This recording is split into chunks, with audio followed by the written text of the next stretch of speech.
Lanjut. Itu bukan hasil pekerjaanmu, jangan ada orang yang memegahkan diri. Demikian firman Tuhan. Dipersilakan duduk kembali.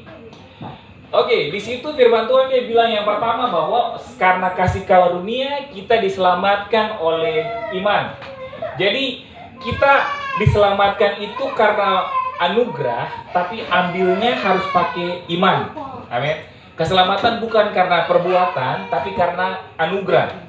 Anugerah adalah pemberian. Ada anugerah itu bukan hanya sekedar diberikan begini, tapi anugerah adalah kemampuan untuk kita melakukan segala sesuatu yang orang normal tidak mampu lakukan. Itu anugerah juga. Sampai di sini bisa mengerti ya? Jadi kadang-kadang yang kayaknya orang tidak bisa, tapi orang bilang memang sudah dianugerahkan dia untuk bisa bikin itu. Begitu. Jadi ada kemampuan khusus yang Tuhan buat kasih sama kita untuk kita bisa bikin hal-hal yang bagi orang dunia tidak bisa bikin, tapi bagi anak Tuhan sediakan. Nah, waktu kita dikasih anugerah itu kan kayak pemberian, gitu. Pengajaran yang salah sekarang ini mereka namanya teori apa tuh itu? Bukan teori kemakmuran, itu punya si Derek Prince namanya apalah itu.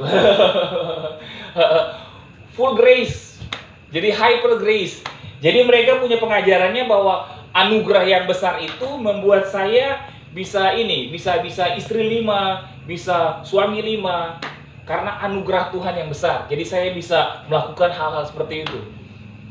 Padahal itu salah. Mereka bilang begini bahwa pengajarannya yang diajarkan bahwa God is grace, grace is God. Tuhan adalah anugerah, anugerah adalah Tuhan. Yang tidak tahu pasti mereka amin, amin. Padahal salah. God is not grace, grace is not God. Gitu. Anugerah hanyalah pemberian. Sedangkan God atau Tuhan adalah si pemberi. Kalau saya kasih hadiah ini buat si saya kasih hadiah ini buat oke lah. Gini. Saya kasih ini. Oke, ini saya kasih hadiah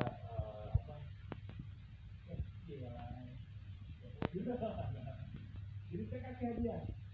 Ini tiket yang perjalanan. Saya tidak bisa bilang begini. Ini tiket pemberian dari saya. Tiket adalah saya adalah tiket. Jadi pemberian dengan si pemberi beda. Tuhan anugerah hanya sekedar pemberian, bukan pribadi dari Tuhan itu sendiri. Nah, orang berdebat begitu, tapi mereka bilang bahwa amin, ada hal itu beda. Dan ketika anugerah, ketika keselamatan diberikan, ada orang bilang begini, saya dapat keselamatan itu dengan cuma-cuma, padahal dia bilang harus ada iman. Apa itu?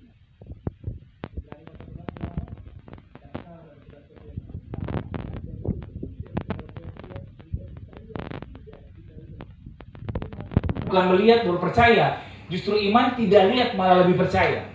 Amin. Itu iman. Kalau orang sudah lihat itu bukan iman, aman itu namanya. Karena sudah lihat begitu. Tapi kalau tidak lihat tapi kita percaya itu iman. Saya bilang tadi pagi contoh iman sederhana waktu kita kirim barang di kantor pos. Kita datang, Pak, saya mau kirim barang 3 hari. Kasih perangko sekian, tapi Pak bisa lebih cepat, bisa sebentar, itu sebentar paling bisa tiba 1 hari bisa. Nanti dibuat antar malam. Kita kasih perangko, Pak.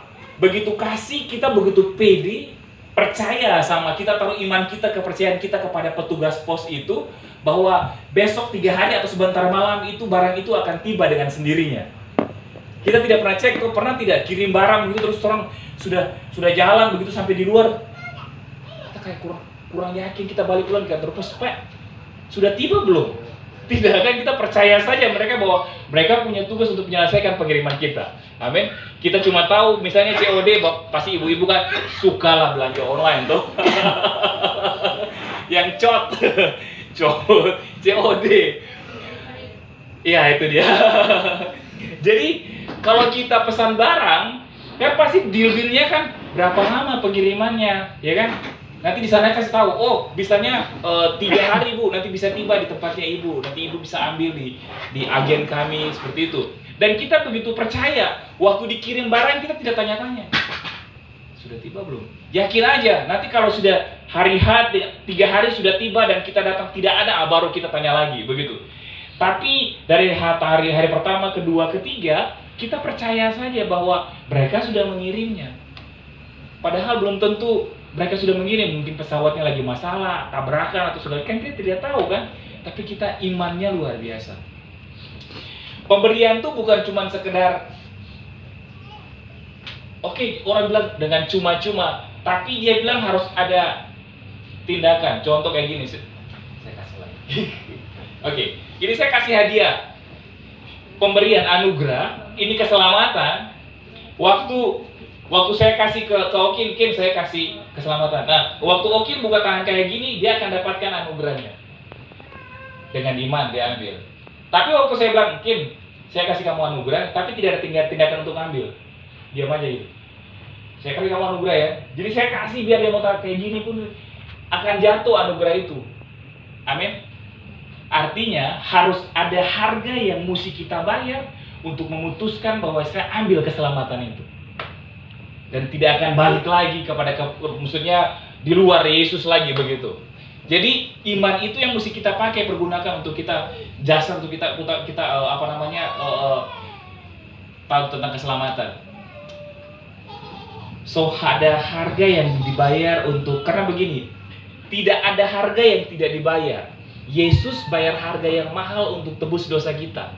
Makanya kita juga harus punya harga yang mahal. Tinggalkan kita punya gaya hidup dunia untuk ikut Kristus. Matikan semua keinginan-keinginan dunia, semua manusia-manusia dunia. Kita mesti kasih mati, itu harga yang mesti dibayar tuh. Kayak mencintaimu bagaikan luka yang disengaja. Waktu belum kenal tidak ada luka. Begitu kenal, sayang, mencintaimu adalah luka yang disengaja. Karena harus menyangkal diri. Dia marah, tiba-tiba dia aneh-aneh, kita mesti sayang tetap sama dia, begitu kan. Haleluya, yang lagi bangun dulu. Tapi itu dia, kita butuh ada harga yang mesti dibayar, Pak. Kalau tidak bisa. Begitu. Untuk mencapai kedewasaan iman pun begitu. Dalam mencapai kedewasaan karakter pun kayak begitu. Kayak harus ada harga yang mesti dibayar. Saya mau bayar harga saya mau tinggalkan kekanak-kanakan saya untuk jadi dewasa atau tidak. Karena semua orang bisa tua, tapi tidak semua orang bisa dewasa. Tua itu pasti, tapi dewasa itu pilihan, Bapak Ibu. Ada begitu banyak orang yang sudah nikah bertahun-tahun, tapi begitu ribut, piring terbang kiri kanan,